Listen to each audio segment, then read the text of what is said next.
I've been in a coma for 2 years, but I didn't sleep much. A few years ago I awoke from a 2-year coma as a result of a car accident.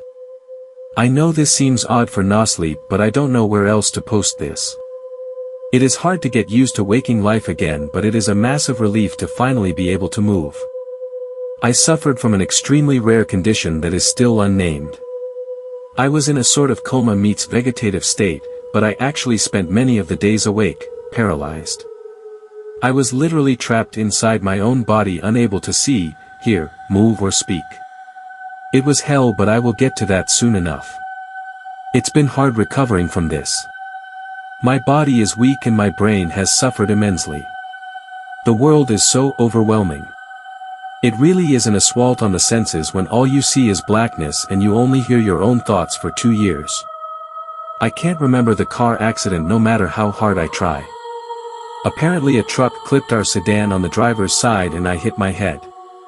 All I remember is waking up to blackness and silence. I thought I was dead until I felt someone prick me with a needle. It fucking hurt, but I couldn't move, or ask them to stop. I was, in all senses of the word, trapped. I tried to move and tried to speak, tried to see, tried to hear. Nothing. Was I going to be this way forever? Is this death? Hell. I began freaking out, but even then I could do absolutely nothing to relieve the tension. I don't know how long I laid there before I fell asleep. I was happy to be dreaming. At least there I had something other than blackness.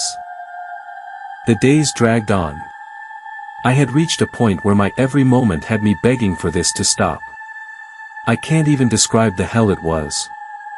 I began to dream even while I was awake, but not in a good way. I would see horrible things. An old man would come to me and his face would contort to a horrible grimace of pain, before he opened his mouth to reveal jagged horrible teeth, and he would scream, "Kill me," and proceed to beg me for hours. I couldn't do anything, couldn't respond, I couldn't close my eyes since they were already closed. It was a nightmare I couldn't wake up from. I now know this was a case of severe sensory deprivation. My brain was creating images and sounds since it had absolutely no stimuli for a very long time. It only worsened over time. I would see bleak landscapes, hellish worlds, faces, friends and family, and a whole manner of things. But nothing was pleasant. Most of the things I saw were waking nightmares. My sense of time eventually completely disappeared. There were times where dreaming and being awake were hard to tell apart. The only times where I knew I was awake were when blackness and silence greeted me. Those times were so maddening I prayed for the hallucinations, or death, or for me to wake up from this hell. One distinct thing I remember is that after I lost my sense of time I felt like I would be awake for weeks, months, or years at a time. At times I felt like I had spent an entire lifetime in that horrible dark silent lonely prison. After I finally began to fade into a hallucinatory state I watched in horror as my family lowered me into the ground. I was in an open coffin. Their faces were twisted and contorted and they were smiling. My wife looked at me and her eyes, she was crying, but her tears were red. I realized she was crying blood and tried to scream, tried to move, tried to escape, nothing. I couldn't do a goddamn thing. Eventually I began to see my grandfather. He had died decades before but looked the same as always. He would talk to me and tell me I was okay, and my family was okay, and it was a matter of time before I would wake up. It always hurt me to the core when he would vanish and the terrifying hallucinations would return. I would spend my days praying for death. And as time dragged on I lost all faith. I was alone, trapped inside my own brain, which was becoming twisted from the claustrophobic mental state it had ended into from me being trapped like this. What kind of God would put someone through such a living hell?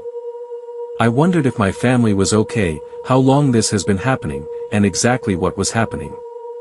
I would occasionally feel someone touch me or hug me or give me a shot, but these were all accompanied by horrifying hallucinations. I dreaded the sense of touch at this point. My grandfather began to visit more frequently to talk to me and reassure me that I'd be fine. I'd have peace when he was around, but when he left the horrors returned. At some point I witnessed an entire field of 8-foot-long stakes on the ground.